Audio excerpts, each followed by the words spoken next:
Hello friends, welcome to Smart Classes. आज का topic होने जा रहा है हमारा व्याकरण शिक्षण को रुचिकर बनाने के उपाय। BA-DL डेवलपमेंट इंपॉर्टेंट है, तो देखेंगे व्याकरण को अध्ययन और अध्यापन की दिशा आजकल बहुत ही सोचनीय हो गई है। आप ऐसा भी कह सकते हैं कि दयनीय हो गई है। अध्यापकों को ठोस कदम उठाना चाहिए, यानी कि जितने भी शिक्षक हैं व्याकरण के प्रति उसे ठोस कदम उठाने चाहिए। बोलचाल और लिखित भाषा में जिन नियमों का प्रयोग होता है उन्हें हम व्यवहारिक व्याकरण कह सकते हैं। व्यवहारिक व्याकरण की संज्ञा भी हम दिए जा सकते हैं। इन्हीं नियम को सूक्ष्म यानी कि साफ सुथरा विवेचन यानी कि विवेचना करके नियमित व्याकरण भी हम कहला सकता है। नियमित व्याकरण भी हम इसे कह सकते हैं। व्याकरण शिक्षण को सरल एवं सरस रुचिकार बनाने के लिए निम्नलिखित उपाय किए जा सकते हैं।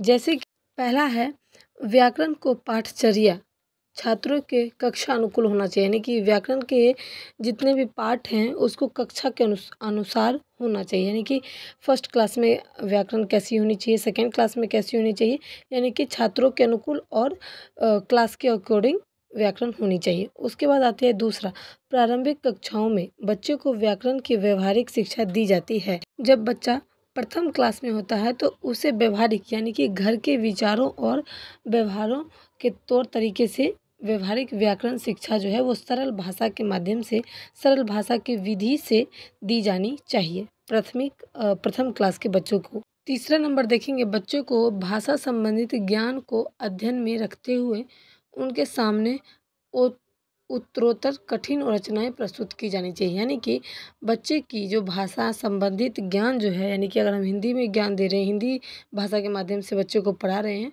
तो उसके अध्ययन में ही उसके सामने उत्तर जो है वो कठिन रचनाएं प्रस्तुत की जानी चाहिए। यानी कि ऐसा प्रश्न पूछे जिसके उत्तर थोड़ा कठिन रचना में प्रस्तुत की जा सके। 4 नंबर देखेंगे, व्याकरण शिक्षण को दशव श्रव सामग्री के प्रयोग से रोचक बनाया जाए। यानी कि व्याकरण की जो शिक्षण है, यानी कि व्याकरण जो पढ़ाने की शिक्षा है, उसके हम 10 पाठ के माध्यम से भी हम उसे रोचक और प्रयोगशाली बना सकते हैं। 5 नंबर देखेंगे, छात्रों को नियम व परिभाषाएं रटने से हतोत्साहित किया जा सकता है। यानी कि अगर बच्चे पढ़ने के बजाय उसे रट रहे हैं तो उसे हम हितोत्साहित यानी कि उसे डांट सकते हैं, उसे हम फटकार सकते हैं। उसके बाद आता है छठा, बच्चे को सिखाए गए नियमों का अभ्यास कराने के लिए रोचक एवं विभिन्न प्रकार के अभ्यास कराए जा सकते हैं।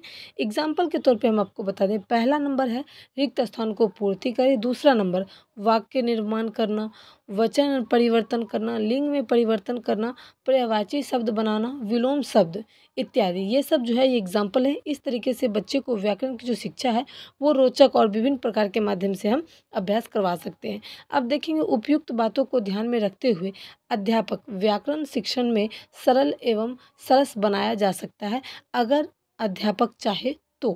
उम्मीद करती हूँ कि मैंने इस वीडियो को अच्छे से समझाया होगा। अगर आपको समझ में आए तो please like share support. Thanks for watching my video.